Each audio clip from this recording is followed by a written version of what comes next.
These are my top 5 most underrated finger tricks, starting with the ring finger U move, which goes like this.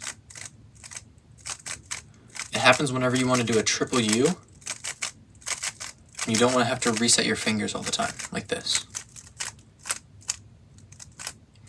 This can be useful in algorithms such as the anti-soon, where normally you go like this, but resetting this finger takes too long, so instead of that, you would go like this, which can help you be a lot faster. Next up is the corner twist U move, which goes like this. This can be really helpful if you're in a solve and you have a corner twist and you do this U move to twist it back. In this case, you would just turn the side and then you would be able to get the corners to twist on its own. This has been used in a competitive setting before by Felix Zemdegs, but he did it on accident. Instead of harnessing this power to fix corner twists, he did one at the end of his solve. So in order to make sure you can utilize this when you want to and avoid it when you need to, make sure you learn this one.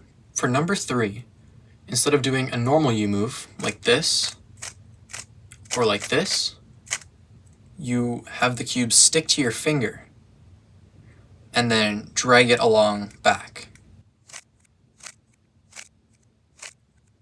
This finger trick can be really useful when you can't do a push, pull like this, or use U on the other finger.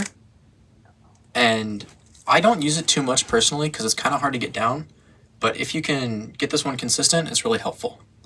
Although I will say, it's hard to use at a competition because when you're nervous, your hands are usually pretty sweaty, so you can't stick to the cube as well. My 4th most underrated finger trick actually has to do with this, and it's stopping the timer. A lot of people are pretty good at starting a timer, but actually stopping it at the end has become kind of difficult.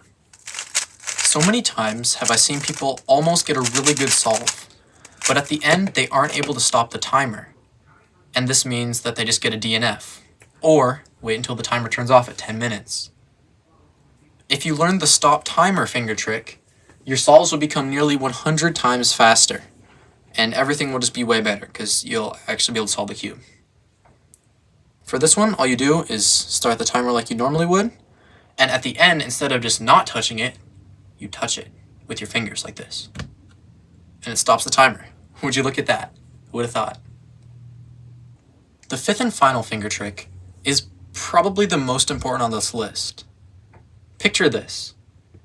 You're doing your last solve on a possible world record 2-finger solving. You're just about to do the last move, but you drop the cube on the floor.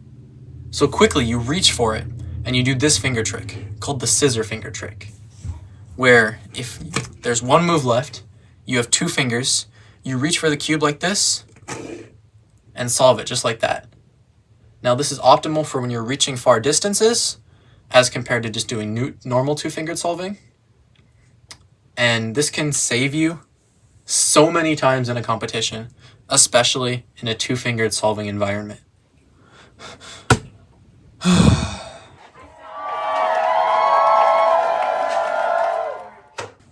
I hope you learned some invaluable information today that you'll use for the rest of your cubing career.